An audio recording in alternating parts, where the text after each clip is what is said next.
Ils veulent raser une partie du bois de Vincennes. Bonjour à tous, c'est Pauline et vous êtes bien sur la chaîne YouTube de l'Effet Domino. Et aujourd'hui, on part en reportage. Ce reportage s'adresse à ceux qui s'intéressent à l'aménagement de l'Île-de-France, aux passionnés des arbres et aux promeneurs de ce bois. La partie la plus ancienne du bois de Vincennes risque d'être rasée si on ne se mobilise pas. Retour sur la marche citoyenne organisée par le collectif Touche pas à mon bois pour la défense des arbres du bois de Vincennes. Et pour en parler, 4 experts passionnés et passionnants témoignent. Allez, c'est parti.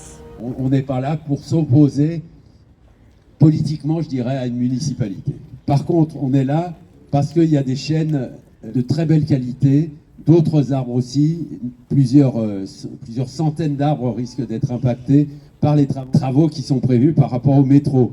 Nous, on est là pour défendre les arbres parce qu'ils ont besoin d'être défendus. Bonjour Alexis Boniface, merci d'accepter l'interview. Je voulais savoir qu'est-ce qu'il en était finalement de ce projet. Alors justement, la marche d'aujourd'hui était l'occasion de rappeler les raisons pour lesquelles on s'oppose à ce projet. Île-de-France Mobilité donc a demandé à l'État que ce projet de prolongation de la ligne 1 soit reconnu d'utilité publique.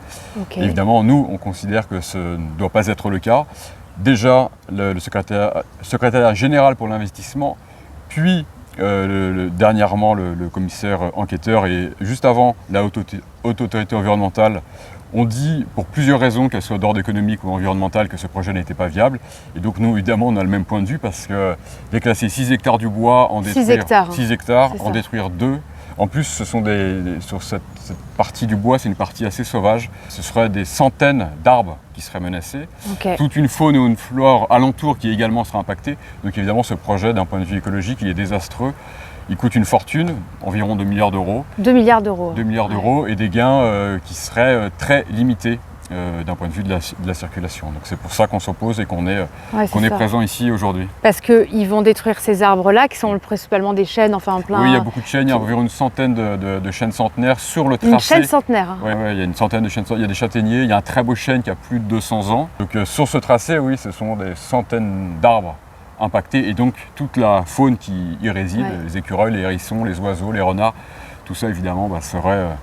Oui, puis ils vont couler du béton, donc oui, les nappes phréatiques également seraient touchées, donc c'est une pollution vraiment importante sur une grande partie d'un des espaces indispensables en Île-de-France, qui est déjà une région qui est totalement saturée, très dense, et on a besoin de ces îlots de fraîcheur plus que jamais. On en a eu encore eu cet été la confirmation que ces espaces étaient indispensables.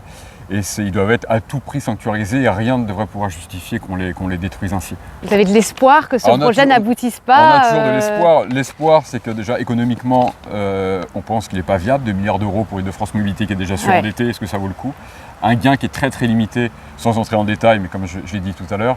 Et au GNSA, mais comme l'association Arbre, et France Nature Environnement avec qui on se retrouve sur le terrain très fréquemment, on a tous le même avis là-dessus. On a bon espoir, avec tous ces avis négatifs qui se succèdent, qu'enfin la raison et l'intérêt général l'emportent. Oui, parce que c'est tout à fait paradoxal. Là, on parle de biodiversité, de climat tout le temps, mais finalement, dès qu'il y a une économie en jeu... Il y a toujours pour les décideurs une bonne raison de détruire ces endroits-là.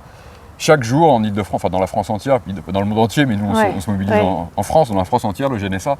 Chaque jour on a des nouveaux projets comme ça, destructeurs, et on nous dit qu'il y a toujours une bonne raison. Là c'est pour le métro, parfois c'est pour une voie de bus, parfois pour une piste cyclable, parfois pour réaménager une place. C'est pour réaménager, mais ces projets financés par l'argent du contribuable ont des conséquences environnementales qui sont désastreuses, et surtout ce qu'on répète au GNSA, mais avec toutes les associations, et ça commence un peu à entrer dans la tête des gens, c'est qu'un arbre ancien, évidemment, il a des vertus qu'un jeune arbre n'a pas, et donc si on veut compenser, ce qui est déjà une aberration, si on veut compenser, ce ne sont pas un arbre ou 2 arbres jeunes qu'il faut planter pour compenser un arbre de 100 ans, ce serait des dizaines, voire des centaines parfois.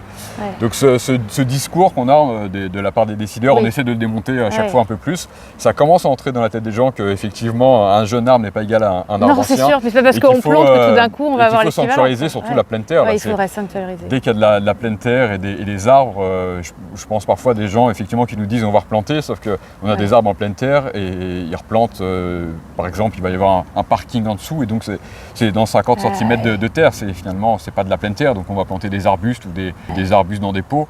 Et ça, évidemment, c'est totalement absurde. Donc, ce qu'il faut, c'est préserver la pleine terre, c'est préserver les arbres anciens et puis préserver la biodiversité avec des menaces qui pèsent sur elle, qui sont vraiment effroyables. Donc, en fait, c'est ça, vous êtes dans une démarche... Nous, on n'est pas, c'est ce qui a été dit tout à l'heure, moi, je suis venu en métro, je ne circule qu'en métro ou en bus. J'ai pas de voiture, on est évidemment pour une offre de transport qui soit optimale, mais à quel prix, c'est ça. Qu'est-ce qu'on veut là, clairement, la balance pense en défaveur de ce projet. Et donc, c'est totalement insensé de vouloir poursuivre dans cette direction-là. Pour 2 stations de métro qui en plus, donc ça serait des stations qui deviendraient un peu des... Alors, il y a plein d'intérêts financiers derrière parce que c'est des grandes stations, des grandes gares avec des centres commerciaux autour. Ouais. Donc les promoteurs immobiliers ont très envie que ça se fasse pour pouvoir vendre, construire des immeubles autour. Donc évidemment, il y a des intérêts. Et puis les élus ont envie de dire qu'ils ont un métro dans leur une ligne de métro dans leur ville. Et ils poussent pour ça. Mais l'intérêt général, on le dit, l'intérêt général, c'est de ne pas toucher à ces espaces de biodiversité qui sont indispensables pour nous, enfin pour notre santé, pour notre bien-être, pour la biodiversité, pour le climat, pour tout ça. Donc effectivement, le jeu n'en vaut pas la chandelle. Donc il faut conserver le bois de Vincennes tel qu'il est. Et en plus, il est déjà menacé par plein d'aménagements contestables. Et donc là, c'est un de plus qui est en plus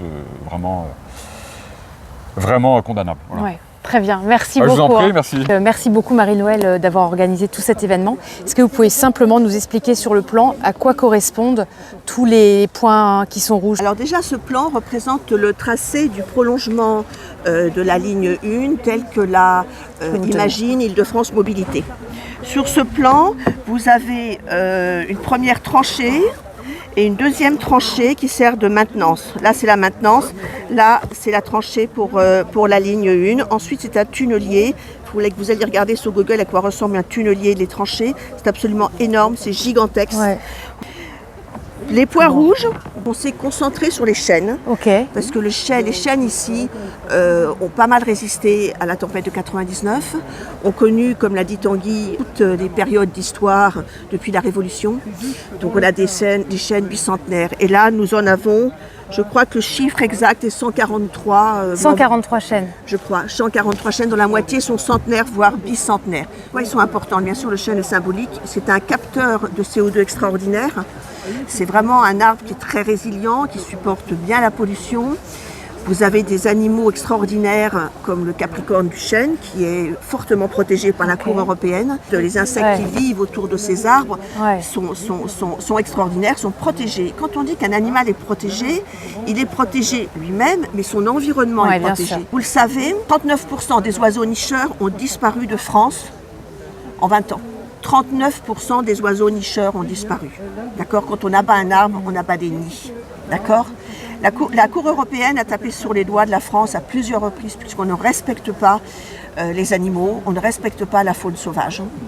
Et ici, elle est d'autant moins respectée que la mairie de Paris veut gérer ce bois comme un square, c'est-à-dire il veut qu'il y ait des espaces, qu'il y ait des toboggans, comme un center park. Des espaces de loisirs pour les enfants. Comme un espace de loisirs, alors qu'il faut préserver un massif forestier, il faut préserver ce côté sauvage, parce que vous ne le voyez pas, vous êtes en train de marcher sur des insectes exceptionnels, vous avez au-dessus de vous des écureuils, vous avez des renards qui ne savent plus où aller parce qu'ils sont coincés entre l'autoroute A4 et le périphérique. Alors, laissez-les vivre. S'il vous plaît. Donc nous, on interpelle le ministre de la Transition écologique. On interpelle M. Najowski, responsable de la condition animale à la mairie de Paris. Cet été, j'ai interpellé plusieurs fois la mairie du 12e en disant « mettez des citernes d'eau ». On a trouvé un renard mort, pas blessé, déshydraté. Voilà, j'ai trouvé des rouges-gorges morts, déshydratés à terre. Il n'avait pas d'eau. Si on rase des sous-bois, le sous-bois conserve l'humidité. L'arbre vit grâce au sous-bois. Avec cet humus, quand il y a une très grosse sécheresse, cet humus fait vivre l'arbre. Et quand il fait vivre l'arbre, il fait vivre l'animal. Il n'y a pas d'animaux sans arbres et d'arbres sans animaux. C'est un écosystème. C'est un écosystème. Et on ne peut pas vivre hors sol. Nous, on a besoin. On a besoin d'eux, c'est ça. Est-ce que là, on a quand même de l'espoir parce qu'il y a beaucoup de signatures? Il faut faire pression sur le ministre de la Transition écologique. Il faut faire pression sur la préfète du Val-de-Marne pour que ce projet ne se fasse pas. Il y a d'autres solutions. On peut doubler les bus, on peut faire le prolongement de la ligne 9. Et puis on peut aussi marcher. Il y a une chose très intéressante techniquement. c'est que beaucoup de gens vous diront oui, mais ça va limiter à hauteur de 7% le nombre de véhicules qui vont passer sur cette avenue de Nogent. Ok. D'accord ? Sauf que sur plus de 30 ans, le bilan carbone sera négatif. Pourquoi ? Parce qu'un métro, ça pollue, que ça émet des particules fines et que vous aurez abattu des arbres qui emmagasinent depuis 225 kg de CO2 par an. Donc, in fine, le bilan carbone sera négatif. C'est pas moi qui le dis, ce sont les scientifiques qui l'ont étudié. En tout cas, ce massif forestier unique, préservons-le, gardons-le. C'est notre santé qui en dépend. Et surtout que demain, on n'aille pas voir un écureuil derrière une cage. Ce matin, on a balisé ce tracé. On les a vus, les écureuils, ils étaient là. Et ils comptent sur nous. Ils comptent sur nous, ouais. Ils comptent sur nous. Donc signer la pétition et alerter, il faut que tout le monde soit au courant de cette aberration. Tout le monde écrive à son député, que tout le monde signe la pétition en disant non, le monde de demain que nous voulons, c'est pas celui que vous nous proposez. C'est pas un monde, avec de la biodiversité. Avec la biodiversité. Merci beaucoup. Merci beaucoup. J'espère que ça va aboutir. Hein. Tanguy Le Dantec, bonjour. C'est un déclassement de 6 hectares, même si... Déclassement, ça veut dire, pour préciser... C'est-à-dire que la RATP demande de pouvoir intervenir sur les 6 hectares. Et évidemment, ce seront 6 hectares, enfin 6,4, sur lesquels ils auront le droit de faire n'importe quoi. Et il se trouve que cet arbre se situe très exactement au milieu de la zone qu'il demande à déclasser. Ah, au milieu? Il n'est pas sur... Ah oui, d'accord. Il est en plein dedans.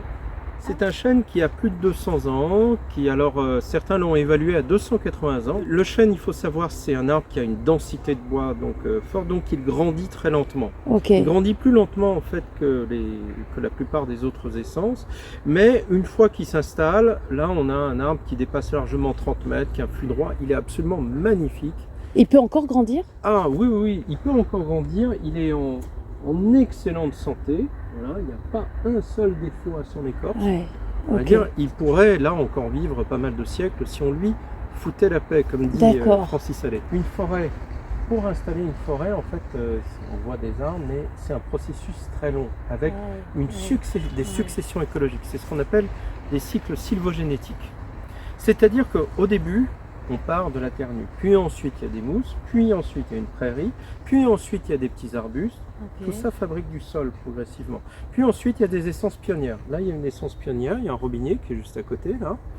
Ensuite viennent des essences intermédiaires. Là on commence à parler de vraies forêts. Le chêne est une essence intermédiaire. Et si on prolonge le cycle jusqu'au bout, à plus de 300 ans, on arrive au dernier stade, qui est un stade théorique, qui est la dryade.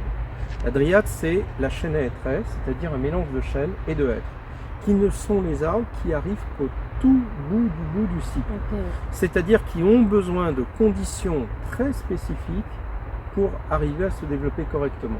Mais néanmoins, une fois qu'ils arrivent, que les conditions sont réunies, ils sont plus forts que les autres. C'est pour ça qu'ils finissent par s'imposer. Mais il leur faut donc toutes ces conditions. Et ces conditions, notamment, c'est un sol qui est très constitué, qui a mis des siècles à se fabriquer. On est dans la partie la plus ancienne du bois de Vincennes, celle qui a le mieux survécu, qui a survécu à tous les aléas depuis 300 ans. On est dans un espace relique, c'est-à-dire là où se sont réfugiées toutes les espèces qui ont été chassées par l'urbanisation. C'est leur dernier refuge. Et il se trouve que c'est exactement là où la RATP veut intervenir. Un arbre de cette taille-là ne peut pas vivre sans tous les organismes avec lesquels il vit. C'est pas possible. C'est comme nous, essayons de vivre sans nos microbiotes. On ne pourrait rien digérer. Pour nous, le service qu'il nous rend, outre qu'il est donc un réservoir de biodiversité unique. Et la biodiversité a un effet sur notre santé. La biodiversité, c'est le régulateur du vivant. C'est un peu le système immunitaire du vivant. Quand vous avez une forte biodiversité, vous avez moins de maladies pour les végétaux, mais aussi pour nous. La biodiversité, c'est un slogan qui est souvent repris. Oui, c'est ça. Qui n'est pas très vraiment. bien compris. Mais en fait, c'est un des critères de santé environnementale fondamental. Quand il y a une forte biodiversité, on a moins d'allergies, par exemple. Un arbre. L'arbre tout seul. Et encore une fois, on ne peut pas l'extraire de son écosystème. Il a, pour les êtres humains, il a deux gros intérêts. Il va rafraîchir, c'est un modérateur du climat. C'est-à-dire quand il va faire très chaud, il va refroidir. Et en hiver, il va perdre ses feuilles et laisser passer la lumière pour chauffer le sol. C'est un régulateur climatique extraordinaire. C'est-à-dire que si on n'avait pas les arbres, notre climat serait soumis à des zones beaucoup plus extrêmes. Eux, ils rendent moyenne, c'est-à-dire qu'ils rendent la Terre vivable pour l'espèce humaine. Et pas que pour nous d'ailleurs, pour toutes les espèces. Grosso modo, pour situer les choses, sur la place de l'Opéra, 62 degrés en plein cagnard lors du pic de chaleur. Lorsqu'on est sur une ombre franche, c'est-à-dire juste une ombre, on est à 45 degrés. Mais quand on est sous un arbre, on tombe en dessous de 30. Et au même moment, dans cette forêt, à cet endroit, quand j'ai fait des relevés, c'était 25 à 26 degrés. Le sol était à 20 degrés. Pourquoi les arbres? Les arbres produisent du froid. Ils font de l'évapotranspiration. Le rôle d'un arbre, c'est qu'il va pomper cette eau dans le sol et il va la vaporiser. Donc il va produire du froid.